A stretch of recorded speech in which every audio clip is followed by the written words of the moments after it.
जितने भी लोग हमारे पत्रकार बंधु आए हैं, मैं शहर काजी देहरादून, मुस्लिम सेवा संगठन, जमात इस्लामी हिंद, जमीयत उलमा हिंद के जो यहाँ कारकुनान मौजूद हैं, उन सब की तरफ से आपका इस्तकबाल करता हूँ और शुक्रिया अदा करता हूँ कि आप इस प्रेस कॉन्फ्रेंस में तशरीफ़ लाए।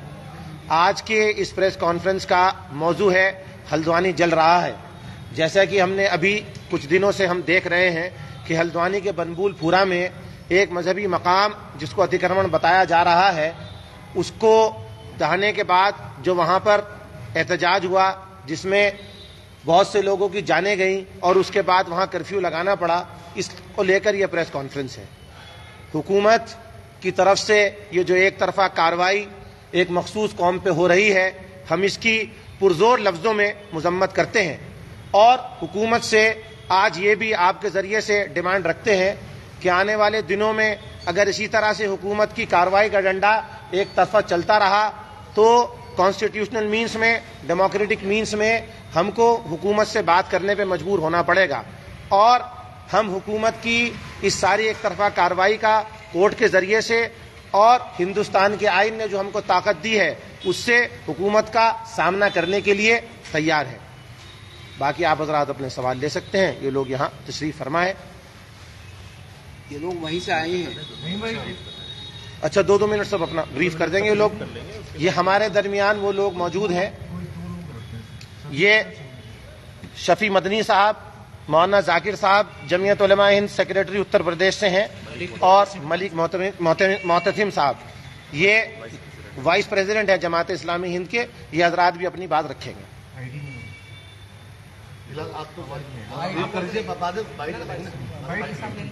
चलो ऐसा शुरू कीजिए प्लीज। मैं मलिक मोहतसिम, जमात इस्लामी हिंद का मैं डिप्टी अमीर हूँ।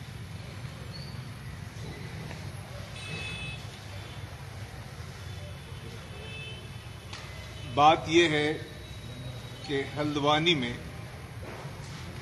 एक मदरसा और एक मस्जिद की इमारत को वहाँ के एडमिनिस्ट्रेशन बगैर किसी अदालती हुक्म के, कोई जुडिशियल ऑर्डर उनके पास नहीं था,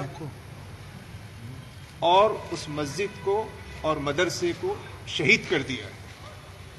ये जो मदरसे और मस्जिद को शहीद कर देने के सिलसिले में वहाँ के जो लोग हैं वो हाईकोर्ट को गए हुए हैं और हाईकोर्ट ने 14 फरवरी की तारीख दी है कि उसमें वो समाअत करेगी। लेकिन 14 फरवरी की तारीख का इंतजार किए बगैर 8 फरवरी को डिस्ट्रिक्ट एडमिनिस्ट्रेशन या वहाँ के नगर निगम की दोनों की तालमेल से उस मस्जिद को और मदरसे को ये बताकर कि ये गैर कानूनी है, इलीगल। अब इलीगल है या इलीगल नहीं है ये तय करना हाईकोर्ट का काम। हाईकोर्ट में बात नहीं होती, हम सुप्रीम कोर्ट जाते थे। लेकिन खुद से नगर निगम ने, हमने उनसे कल पूछा कि अगर कोई ऑर्डर है तो हमको बताएं, लेकिन वो ऑर्डर बताने में नाकाम रहे। तो इसका मतलब ये है कि जो कुछ भी हल्द्वानी में घटना घटी है उसकी सारी जिम्मेदारी वहाँ के एडमिनिस्ट्रेशन पर आती है। तो ये जो तरीका है ये बहुत मुस्तकबिल में और देश के शहरियों को, अवाम को और मुसलमानों को सख्त नुकसान पहुंचाने के लिए किया गया है। अलबत्ता जहां पर यह बात बताई गई कि वहां पर कुछ गाड़ियों को जलाया गया या कुछ सामान को जलाया गया या बताया जा रहा है कि पुलिस स्टेशन पर हमला किया गया, हम उन चीजों की मजम्मत करते हैं। लेकिन वहां जो लोगों पुलिस फायरिंग, ना वहां पर कोई सही लाठीचार्ज हुआ, ना वहां कोई आंसू गैस बरसाए गए, ना ही वहां पर कोई लोगों को टीयर गैस पानी छोड़ा गया, बगैर उसके बड़ी गनों से, मशीन गन से फायरिंग की गई, जिससे अवाम कह रहे हैं कि बहुत ज्यादा जानों की हलाकत हुई है। लेकिन एडमिनिस्ट्रेशन ये बात मानता है कि तकरीबन 6 लोगों की वहां पे हलाकत हो गई है और 250 से ज्यादा अफराद जख्मी। तो वो पुलिस पे इस हमला हुआ हो या ये जितने इंसान वहां पे शहीद हो गए हैं और वो जो मस्जिद और बिल्डिंग को शहीद किया गया, इस सबका जिम्मेदार कौन है? हमारा समझना है कि ये उजलत पसंदी और जो एडमिनिस्ट्रेशन की जानिबदाराना जो हरकत है और बगैर हाईकोर्ट के ऑर्डर्स के बगैर जो कुछ काम किया गया, ये उसकी जिम्मेदारी है। इसलिए वहां के जो डिस्ट्रिक्ट एडमिनिस्ट्रेशन को यहाँ की हुकूमत वो फौरी वहां के एडमिनिस्ट्रेशन को बरतरफ करे, डिस्ट्रिक्ट एडमिनिस्ट्रेशन। दूसरा, हमारे यहाँ के भाई बता रहे थे, यहाँ मुस्लिम संगठन के लोग बैठे हैं, काजी शहर बैठे हैं, कि ये कई दिनों से चीफ मिनिस्टर से मिलना चाह रहे हैं, लेकिन सीएम मुलाकात का मौका नहीं दे रहे। क्या बात है? क्या सीएम के पास लोगों को मुतमईन करने का, उनको समझाने का कोई जवाब नहीं है? इसका मतलब यही निकलता है कि ये जो सीएम हो या गवर्नमेंट हो, क्या इसके अंदर क्या यानी कुछ ऐसी क्या तालमेल है कि इतना जुल्म वहां पे हो रहा है। तो हम एडमिनिस्ट्रेशन से मुतालबा करते हैं, सीएम से मुतालबा करते हैं कि वो वहां के एडमिनिस्ट्रेशन के सिलसिले में जुडिशियल इंक्वायरी और वहां जो लोग जो शहीद हो गए, जो इंसानों की जान हलाक हो गई, उनके खानदान के लोगों को उसका बेहतरीन उसका बदला दिया जाए। और जो लोगों ने मस्जिद को शहीद किया है, मदरसे को शहीद किया है, उनके खिलाफ कार्रवाई की जाए और ये पूरे मामले के अंदर कोर्ट के जो है जो बात हो उस पर अमल में लाया जाए। इन बातों को पेश करने के लिए हम यहाँ पर आए थे, यहाँ मुलाकात हुई। आज भी हम डीजीपी से, जरूरत पड़ी तो मौका दिए तो सीएम से, उन सब से मुलाकात करके अपनी बात पेश करना चाहते हैं। सवाल ले लेते हैं ना, सवाल मुख्यमंत्री ने आप लोगों को समय नहीं दिया मिलने के लिए, जैसा कि काजी हुआ है। हाजी साहब की भी सवाल ये है कि क्या आपने राज्यपाल महोदय से मिलने की और भी गड़बड़ी कर रहे हैं ना? जी जी जी, कह दीजिए आप भी कहिए, आप भी कहिए। जिस तरीके अभी बताया जा रहा है कि सीएम ने आपको समय नहीं दिया, तो क्या कुछ अब आप आगे आप कर रहे हैं? देखिए, सीएम साहब जो हैं वो बड़े आदमी हैं, तो बड़े आदमी की बातें इसी किस्म की होती हैं आज के हिंदुस्तान में। मैं तो सिर्फ ये कहना चाहूँगा, और आप इसको खूब अच्छी तरीके से समझ लीजिए। आपने एक संविधान, एक कानून तैयार किया, हमें कहते हैं, एक कौम को कहते हैं अलग से कि उस पर अमल करो, और जो आपने तैयार किया आप अमल ना करें, क्या ये कानून के खिलाफ नहीं हुआ जो कुछ हुआ? जब ये आपने फरमाया कि मतलब जब उसमें 14 तारीख लगी हुई थी, समझे, और वो कोर्ट का मसला था, तो क्या ये कानून के खिलाफ नहीं किया? यानी आप कानून के खिलाफ करो और हम कानून की मतलब कि पैरवी करें, इत्तबा करें, और हमें थ्रेट किया जाए, धमकी दी जाए, और तरह तरह के मतलब हमारे सामने मसाइल रखे जाए, और हमें मजबूर किया जाए कि संविधान को मानो। सही बात है, संविधान के मतलब सभी लोग मानते हैं, हम भी मानते हैं, समझे, लेकिन आप जो बनाते हैं वो भी तो मानो कानून को, उनको भी तो कानून को मानना चाहिए। ये बगैर कानून के इतने बड़ा मतलब कि हादसा कर दिया। फिर सामने आदमी को मकसद रखना चाहिए, मस्जिद शहीद करनी है, आदमी नहीं मारने। है? अगर ये मकसद होता है तो आदमी क्यों मरता है? तो मेरे मोहतरम बुजुर्गों, तो ये तमाम चीज़ें जो है ना, ये कोई मुनासिब नहीं, सूटेबल नहीं है, समझे। इससे बहुत बड़ा मतलब कि सभी का नुकसान होता है, समझे, कि खाली मेरा ही नुकसान होता है। जब आग जलती है ना, आग लगती है घरों में, तो वहाँ मेरा ही घर थोड़ा होता है, और भी घर होते हैं जो जल जाते हैं। तो भाई, इसलिए इंसाफ से काम होना चाहिए, इंसाफ के साथ बात होनी चाहिए, सबकी बातें सुननी चाहिए। आप सबके मुख्यमंत्री हो, सबकी बातें सुननी चाहिए। अल्लाह ताला हमें मन की तौफीक अता फरमाए। जैसे कि आप लोग अब कोर्ट की बात करें, कोर्ट जाने की बात करें, तो किस तरीके से आप पैरवी करेंगे? क्या कुछ रहेगा आपको कोर्ट में? देखिए, वहाँ के लोगों से जब मुलाकात होगी तो उसके बाद वहाँ कोर्ट में क्या स्टेटस था। Turn off events, Indian express ने ऐसे रिपोर्ट किया है कि 30 जनवरी को एक नोटिस तामील कराया गया था वहाँ के लोगों को जो मस्जिद और मदरसा चला रहे थे। 3 फरवरी को उन लोगों की एडमिनिस्ट्रेशन से बात हुई। उसके 1-2 दिन के बाद उन्होंने 2007 का कोई हाई कोर्ट का एक डिटेल्ड ऑर्डर दिखाया और वो कोर्ट गए। कोर्ट ने 14 फरवरी ये सुनवाई की तारीख तय की थी, और इस बीच में उन लोगों का, ऐसा न्यूज़पेपर्स ने रिपोर्ट किया है कि उन लोगों की बातचीत हुई एडमिनिस्ट्रेशन से कि अगर 14 तक कोई कंक्लूसिव डिसीजन वहां से नहीं आता है तो वो लोग उस मस्जिद या मदरसे को जिसे अतिक्रमण कहा जा रहा है उस पर जो भी कार्रवाई करना चाहे वो कर सकते हैं। इससे ये पता चला कि बहुत उजलत में लिया गया डिसीजन है। अब वहां के लोगों से बात करके कंटेम्प्ट ऑफ कोर्ट मूव किया जाएगा। आप लोग वहां पहुंच जाएंगे? देखिए, ये हमारा डेलीगेशन जो नेशनल ऑफिस बेरर्स हैं जमीयत के और जमात के, ये लोग वहां पर गए थे।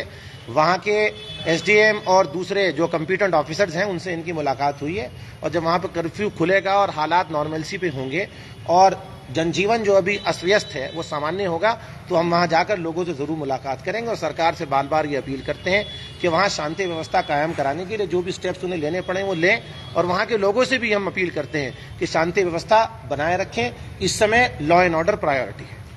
नहीं, मैं एक सवाल ये होता है कि क्या 14 तारीख वहाँ पर उससे पहले डिस्ट्रिक्ट एडमिनिस्ट्रेशन को कोई ऑर्डर कोर्ट से प्राप्त हुए थे? देखिए, अगर शायद कोर्ट से कोई ऑर्डर प्राप्त होते तो इस तरह का काम नहीं होना चाहिए था। कोर्ट में स्टे होना और बात है और कोर्ट में कंटेस्ट करना और बात है, जहां तक मैं समझता हूं, क्योंकि अभी मैंने इसका प्रॉपर फाइल और डॉक्यूमेंट्री एविडेंस मेरे पास नहीं आया है, तो ज्यादा मैं इसमें कुछ कह नहीं पाऊंगा। अभी मोतबर जराए से मालूम चल रहा है और न्यूज़पेपर रिपोर्ट से मालूम चल रहा है कि 14 फरवरी कोर्ट में कंटेस्ट करने की डेट थी मस्जिद पर। कल हमने मुलाकात की, आप तो 14 फरवरी को तो कोर्ट अपना वो देने वाला था, तो हमने एसडीएम से कहा, उन्होंने ये कहा कि नगर निगम जो है वो नगर निगम के पास ये ऑर्डर था।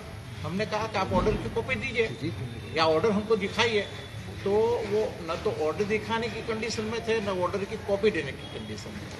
इससे ऐसा लगता है कि ऐसा कोई उनके पास था नहीं। उनको 14 फरवरी, और वो ये भी कह रहे हैं कि हमने इसके पहले 2 दिन पहले बैठकर सारे लोगों से हमने बातचीत की है, चर्चा की है।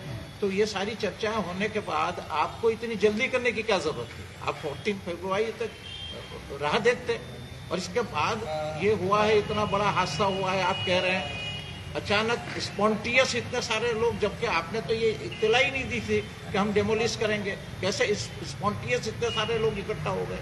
तो हमारा शक ये है कि खाली ये नहीं, और लोग भी इसमें शामिल हैं जिन्होंने ये पूरा काम करवाया।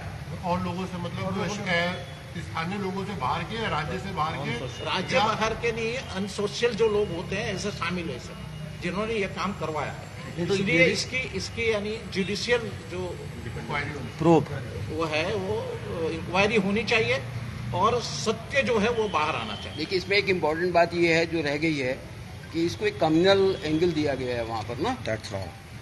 वो चीज़ जो है उसको भी प्रॉपरली प्रॉप किया जाना चाहिए कि कम्युनल कैसे है। ये तो एडमिनिस्ट्रेशन वहाँ पर काम कर रहा था, मस्जिद को तोड़ा जा रहा था, इसमें कम्युनल एलिमेंट कहाँ से आ गए, ये बहुत इंपॉर्टेंट बात है। दूसरी चीज़ इसके अंदर ये है कि वो मस्जिद 20 साल से ज़्यादा बनी हुई थी, उसका पानी का कनेक्शन भी था, बिजली का कनेक्शन भी था, और वो जो भी कनेक्शन मिलते हैं वो गवर्नमेंट देती है, वो जो है वैसे नहीं मिलते हैं प्राइवेटली। तो वो मस्जिद अगर नजूल की ज़मीन पे थी, और नजूल की ज़मीन पे है सारे का सारा हल्द्वानी बसा हुआ, तो उसमें कोई ऐसी नई बात नहीं है। उसको पर्टिकुलरली जो मस्जिद को टारगेट करके तोड़ा गया है, वो एक टारगेटेड जो है एक प्लान्ड और एक टारगेटेड चीज़ थी। इसके बारे में वहाँ पर जुडिशियल इंक्वायरी होनी चाहिए। जो लोग उसके जिम्मेदार हैं, जो भी जिम्मेदार हैं उस मस्जिद को पानी का कनेक्शन देने वाले और बिजली का कनेक्शन देने वाले और उसको जो है बनवाने वाले, उनके खिलाफ कार्रवाई होनी चाहिए। ऐसा नहीं है कि वो एक दिन के अंदर रात में कुछ चीज़ बन गई। तो ये चीज़ें जो हो रही हैं, जब तक कि इसके साथ में इंसाफ नहीं होगा, और उन लोगों के साथ में जिनके साथ में वहाँ पर जो है उनको मारा गया है, सीने में गोली मारी गई है उनके सामने से, ये कहाँ, ये हिंदुस्तान के नागरिक हैं भाई, वो लोग जो हैं उनको सीने में गोली मारेंगे आप लोग? तो ये सब चीज़ें, इसका जब तक कि जुडिशियल प्रॉब नहीं होगा, चीज़ें निकल के नहीं आएंगी। सजा मिलनी चाहिए उन लोगों को जिन्होंने किया है, और पुलिस के साथ भी जो वहाँ पर वो हुआ है, पत्थर लगे हैं, उनका प्रॉपर इलाज होना चाहिए, उनको जो है पूरी देखभाल की जानी चाहिए, और जिन लोगों का वहाँ पर इस वक्त ज़ेरे इलाज है उनकी पूरी की पूरी वो होनी चाहिए। जाकिर साहब जमीयत के सेक्रेटरी हैं।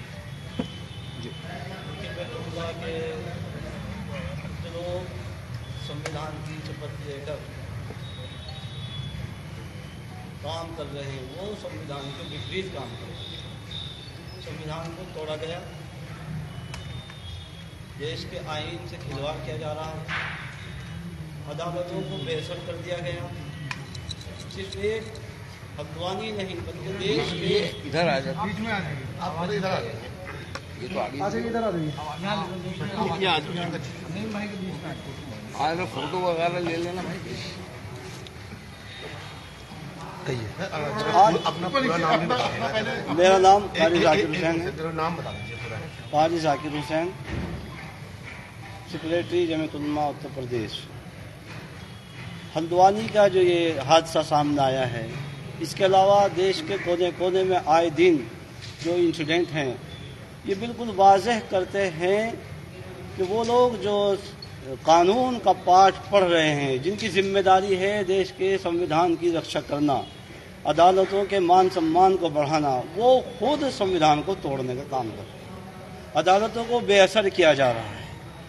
कोर्ट 14 तारीख तक कोर्ट का मामला था कि कोर्ट में बात होनी है, उससे पहले पहले इतनी बड़ी कार्रवाई बगैर किसी नोटिस के, बगैर किसी को अफसरान को दिखाने को तैयार नहीं है। उससे अंदाजा होता है कि उनके पास शायद कुछ नहीं है।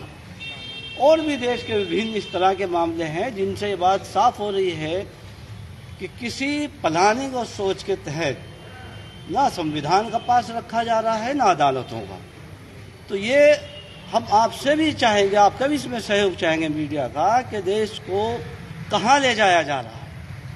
अगर गलत रास्ते पर चलेगा देश और इस तरह के हालात बनाए जाएंगे कि चाहे गोली चलानी पड़ जाए, चाहे मारकाट के हालात बन जाएं, तो ये सब मुल्क के लिए नुकसान की चीज़ है।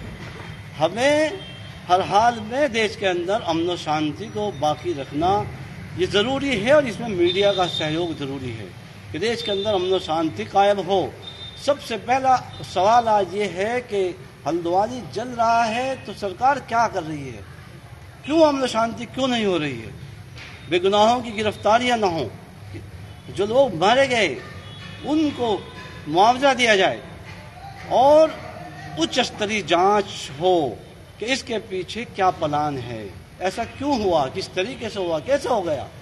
ये कोई छोटी मोटी घटना नहीं है। उस तरीके से अगर माहौल बनाया गया तो ये बहुत गलत रुख पर बात चली जाएगी। तो ज़रूरी है कि इसकी उच्च स्तरीय जांच हो और किसी के साथ नाइंसाफ़ी ना हो। सर, दो बातों को नोट कर लिया जाए कि जल्द से जल्द कर्फ्यू को बर्खास्त करें, आवाम बहुत परेशान है, और जो वहाँ गिरफ्तारियाँ हो रही हैं, बेजा गिरफ्तारियों को फौरी रोका जाए, ये भी हमारा। सर, आप वहाँ गए हैं, वहाँ के लोगों से आपने बातचीत की होगी, तो क्या कुछ कहा उन लोगों ने कि जो जब शुरू ये मामला हुआ, हिंसक घटना हुई, तो किस तरीके से, क्योंकि पुलिस का जो प्रशासन का ये कहना है कि सामने से पहले पत्थरबाजी हुई, उसके बाद पेट्रोल बम तक फेंके गए। पत्थरबाजी और पेट्रोल बम फेंकने वाले कौन लोग हैं, इसी को कह रहे हैं कि उसकी जांच होनी चाहिए। वो तो कहीं लाज में आएंगे, वो किसी ना किसी तरीके से वो शो होंगे। पेट्रोल बम फेंकने वाले कौन लोग हैं, पत्थरबाजी करने वाले कौन लोग हैं, एक भीड़ है तो उसमें कौन लोग घुसे, कहाँ से हुआ, कैसे हुआ। जिन लोगों ने वो किया बिल्कुल वो सज़ा के मुस्तहिक है, उनको सज़ा होनी चाहिए। और उससे पहले जिन लोगों ने वो माहौल बनाया, प्रशासन से कहाँ चूक हुई है, उसकी वो उच्च स्तरीय जाँच होनी चाहिए। 5 दिन से वहाँ पे सर्विलेंस बाहर के कुछ लोग आए थे, कुछ ऐसा मैं यही कह रहा हूँ, ये बिल्कुल साफ तौर पर बिल्कुल उच्च स्तरीय जाँच हो कि कौन लोग हैं, कौन शरीक हुए हैं, किन्होंने ये किया है, वो बाहर के हैं या अंदर के हैं, इसको बिल्कुल साफ करना चाहिए। ठीक है जी, देखिए 6 पॉइंट्स जो है वो हम लोग कल प्रशासन से जब बात हुई और